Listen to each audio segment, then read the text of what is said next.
Andy Burnham, the self-proclaimed King of the North, has won the Makerfield by-election and is back in Parliament. And it looks like his own party is about to hand him the crown.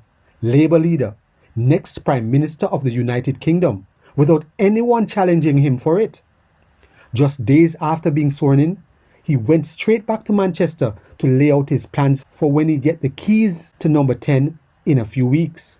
He says he's going to rewire Britain.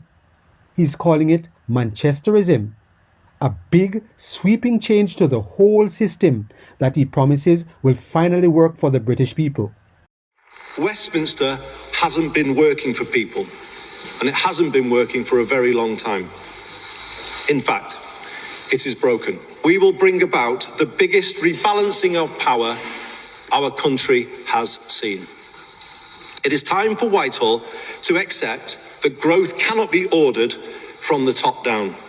Instead, it can only be nurtured from the bottom up. This is Manchesterism.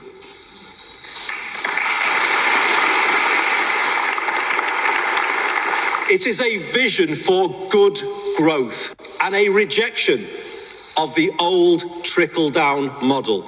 Number 10 North will be the nerve centre of a rewired Britain. Because Manchesterism means enabling investors to transform a city. When I think of Manchesterism, what I think about is coordination. It doesn't matter what you do with taxation, it doesn't matter what you do with fiscal things. If you can't encourage and persuade investors to come back in and do the heavy lifting, the city's not going to move forward. Here's the part that should stop you. No reporters were allowed to ask him a single question. Burnham not taking any questions, that job left for allies. What are we getting with Andy Burnham? Are we just getting a better storyteller here? I don't think you could listen to what he was setting out there today and say that it's just a different cover. I think this is a really profound rewiring of how the economy works, how the country works, that giving power and real punch to places, they can better solve the challenges that they face, and they can better bring those jobs and those opportunities, a good home for people in their areas. Welcome to Politics and Principles, where we don't just discuss politics, but the principles that should be driving political decisions and actions. Today, there's one principle we're going to hold up against everything happening with Burnham right now. Accountability is key to authority. If that principle holds, you'll see it prove itself in every part of this story. If it doesn't hold, that's exactly the problem. Let's go through it. Andy Burnham plans to work within the same fiscal rules that helped to destroy Starmer's position. And isn't that what every politician does? They tell you what you want to hear until they get into power. Then they realize they can't actually deliver it, and they blame their predecessors. And Andy Burnham is already not happy that Starmer left him with a $4.7 billion defense budget black hole. Did Starmer set him up to fail? But didn't Burnham want the power? He had tried before, but this time he got in on the grounds that he could fix things. Manchesterism style. Before you rush to take on leadership, you must be prepared to count the costs. Maybe if accountability mattered more to Burnham than the power he desperately wanted from Starmer, he would not have been taken by surprise at all. After all, John Healey had his own ambitions, and those ambitions would have meant talking with Burnham about serving in his cabinet should he become Prime Minister. In those conversations, Healey would have told Burnham exactly what was happening with defence and the budget shortfall it faced. So Burnham couldn't truly claim surprise, not when Labour had been prioritising welfare and other things over defence all along. Burnham seems to be a very good storyteller, far more charismatic than Starmer, who always came across stiff as a board. But storytelling doesn't pay the bills. The British people need to see real results. Rising living standards, falling prices, things becoming affordable again. They want a better reality, not another round of hopeful promises. Notice what's missing here already. A good story is not the same thing as being tested. Accountability is key to authority, and nobody has tested this story yet.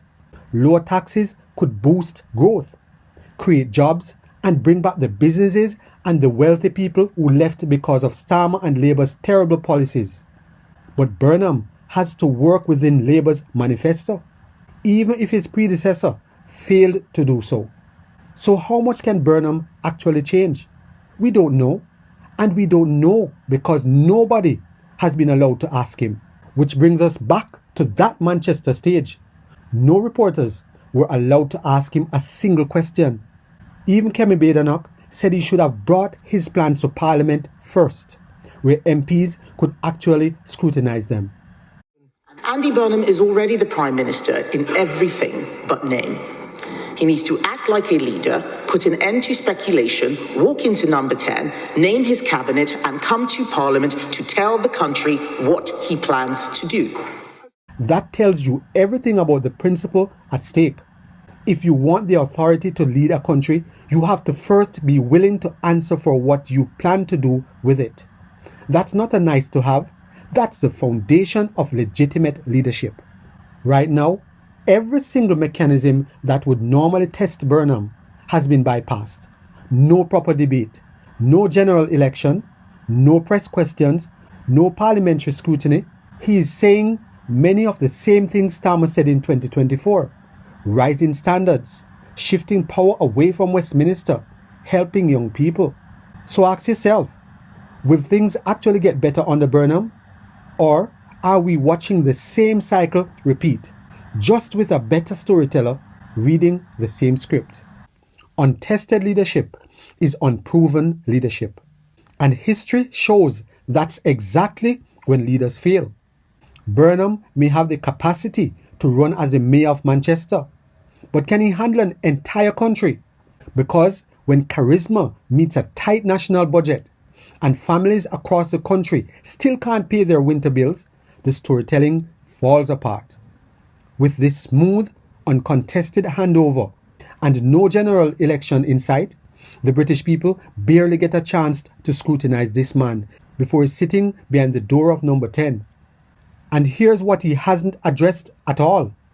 Burnham hasn't said a word about stopping illegal migration or getting rid of net zero, two of the most significant issues facing Britain. If he doesn't have answers for those two things, he risks ending up in exactly the same position as Starmer. No accountability going in usually means no accountability coming out either. So if accountability is supposed to be key to authority, here are 3 things that need to be put in place. Number 1, no transfer of power without a mandate. If Burnham is walking into number 10 without a general election, the country is handing him authority he hasn't earned through any real accountability to voters. Any change of Prime Minister before the end of a Parliament term should trigger either a genuine leadership contest with real debate or a clear path back to the public. Anything short of that is a coronation dressed up as democracy. Number 2, put the plan in front of Parliament, not a stage in Manchester. Badenoch had a point. If Manchesterism and rewiring Britain are serious plans, they belong in the Commons, where MPs can ask the hard questions, not at a press event where reporters are told to sit down and listen quietly. A leader who avoids questions before he takes power will avoid them after he has it. Number 3, force the specifics before the applause. Burnham says he will stay within Labour's fiscal rules while still talking about lower taxes and economic growth. Britain needs leaders who are made to answer the unglamorous questions before they take office. How will you pay for it? What will you cut? What happens with migration? What happens with net zero that is causing Britain to have the highest energy prices in the world? Those answers should come first, not after the crown is already on the self-proclaimed King of the North's head. None of this is really about whether Andy Burnham personally is a good man or a bad one. It's about whether Britain has rebuilt any real mechanism that holds a leader accountable before it hands them authority. Right now, it hasn't. That's the real story sitting underneath all the Burnham headlines. And it's exactly why the principle matters more than the personality.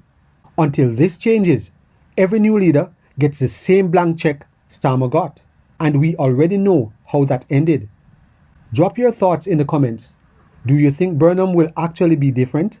Like, subscribe, hit the bell for more honest takes on politics and the principles behind them. Thanks for watching.